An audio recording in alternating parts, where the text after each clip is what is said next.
Time for more Bench Banter. I'm Jody Vance along with Jesse Miller, who has a podcast called The Kids Are All Right, which you should check out. But Jesse, you go around and you speak at all levels of schools and universities on the subject of online safety, security, and what to look out for and be aware of. But it's not all the downside, right?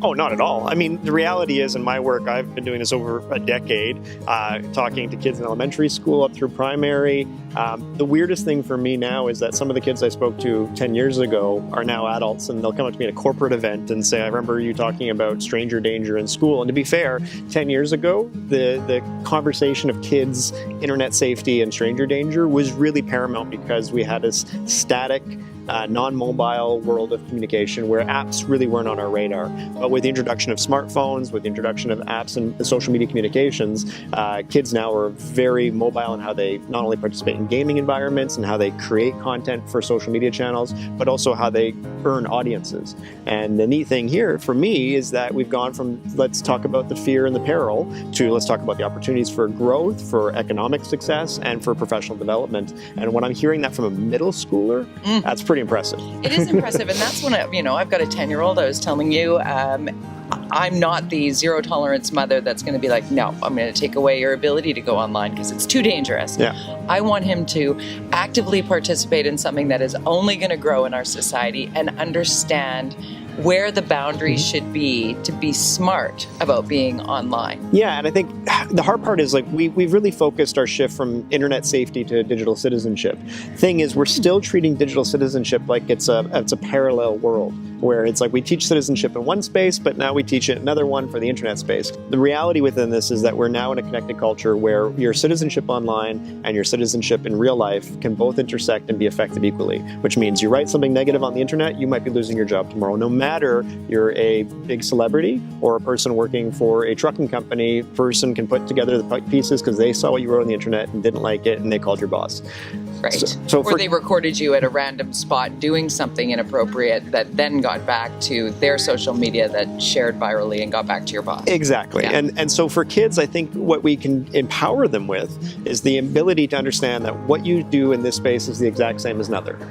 So talk a little bit about what is digital citizenship for those who wouldn't necessarily know the term. See, digital citizenship focuses on who we are in our digital spaces, but it's actually best described looking at network spaces. So this idea of our email correspondence, our text correspondence, how we put a message onto a bulletin board or onto a comment on a YouTube video.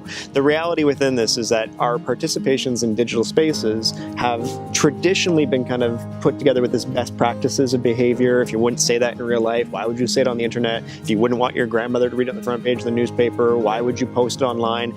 The thing is that our networked communities have now become so intertwined that it's very hard to separate your friends from Facebook from your colleagues on LinkedIn, and vice versa when we get to apps, where we are with the mobile technologies that allow us to share photos and videos. And for parents, the important piece there is not making children feel bad about playing something like a video game. Because when parents say to kids, you're just wasting your time, why don't you just go outside? They're forgetting that the space that the child participates in a video game where they play with friends or they interact with somebody or they relieve some anxieties they have in the day or stresses the same way we do sitting down and watching a favorite sitcom or a movie, those kids are participating in spaces that make them feel great. The thing is, they do need a balance of healthy activity, interaction, and understanding the people they're playing with might not be the best of people. I like that message because there is something to be said for moderation on such things. I see the kids that have parents who are like zero tolerance, no gaming, it's not happening. That kid comes to my house, can't get them away from the games because they've got the I can play at your house, but I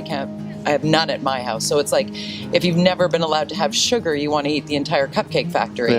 But if you're given, here, have some sugar, and you're like, nah. Yeah, and so if they're playing and connecting with individuals and participating, you have to look at the opportunities for growth. And if you live in a city where there's a lot of video game development, your child playing an online game might help them in their interests. If your child's an artist and likes to draw, they might be the person who designs the next big character for an animated game.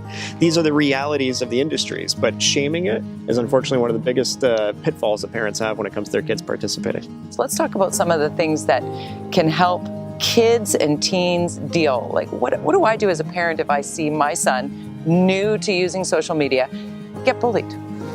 Well, I think what's unique about our current climate is that you might be seeing it. Yeah. The reality is most parents prior to the internet would only see some bullying when they pulled up to the school and then they saw an awkward situation happening between their child and another. Or you got a disclosure from your kid saying, I'm having a hard time at school with this person because they're not being very kind to me. Right. Now we actually have a lot of evidence towards how children participate with one another. The hard part is we put this kind of word bullying and we apply it to everything. So when somebody's not being very nice to you, well, they're bullying you. They're not a kind person, so they're bullying you. I think, like, I was bullied when I was a kid. It didn't have the same effects as it obviously has for other people, but it did give me some skills, and I learned how to run fast. I learned how to make choices about the people that I was spending my time with. A little bit, I'm just going to say it, but you did. It does, so. And I also learned how to use my wit. And for me, that's one of my strongest pieces, not only my ability to converse with people, but my ability to do my job. I don't know how I would live and conduct myself with a 24-hour clock of bullying the way it exists now. The hard part there is disclosures. And do parents feel that they can handle disclosure from their child about bullying where they're not going to the automatic defense? They have to be able to separate some of the realities of kids are unkind, kids are dealing with issues in life, kids are navigating who they are as individuals and as a group, and within that, online environments give them more space. They give them more space to test out some boundaries. And we have that in our adult worlds. We have adults who are trolls and just go online and say things and make commentary because they feel emboldened to do that. And the hard part within that is we're not necessarily engaging empathy the same way. And when we think about people learning about empathy, sometimes you have to go through bad experiences to become empathetic to them. When you see a reaction, when you see an unfortunate circumstance happen, you become empathetic because of the experiences you have. The internet does take a bit of that away. It's easier to push some buttons with your thumb than it is to actually say something to a person face to face. Yeah, the anonymous send or the, I'm going to say this because I can't see their face or their eyes, but dealing with it as, dealing with trolls as adults, the basic, response is don't feed the trolls. Just don't respond, don't react. Is that what you would tell kids and teens if somebody is being unkind to them, put up something unflattering about them and posted some comment under it? Yeah. Do you just leave it? Do you make it worse by giving them the reaction that they're looking for? I think the reality within this is that it is about the individual. How do they feel in dealing with a war of words on the internet? Or when it comes down to saying something online but then tomorrow not being able to back it up when it comes down to the schoolyard conflict. The reality with my work is that whenever kids are having issues with the internet, I encourage them to talk to a trusted adult. And the hard part with the trusted adult piece, and this goes to the parents, it might not be the parent they're comfortable going to. Right. So it's the principal, it's the coach, it's the school counselor, it's the school police officer, and saying, I'm having an issue, and disclosing this to you is not hard. Disclosing it to my parents might be twice as hard, because my dad's old school and he tells everybody to man up. And my mom thinks that every kid's not great because I'm the poster child for greatness. And the reality within it, we do put our kids on pedestals. And the hard part within the internet dialogue is that we don't want to see kids pushed down. We want the internet to help raise kids up, but the internet might not be the right place for your child to be when it comes down to some of the environments they're participating in. And the reality within it, some of the gaming spaces that we have kids in, some of the social sharing spaces, they get bombarded by content, positive and negative, because they're there. And the reality with it, a lot of parents actually empower their kids to be in spaces that they might not be ready for. Ooh, there's some straight talk from Jesse Miller, some hard truths to absorb, certainly for me as a parent, so likely for our viewer as well.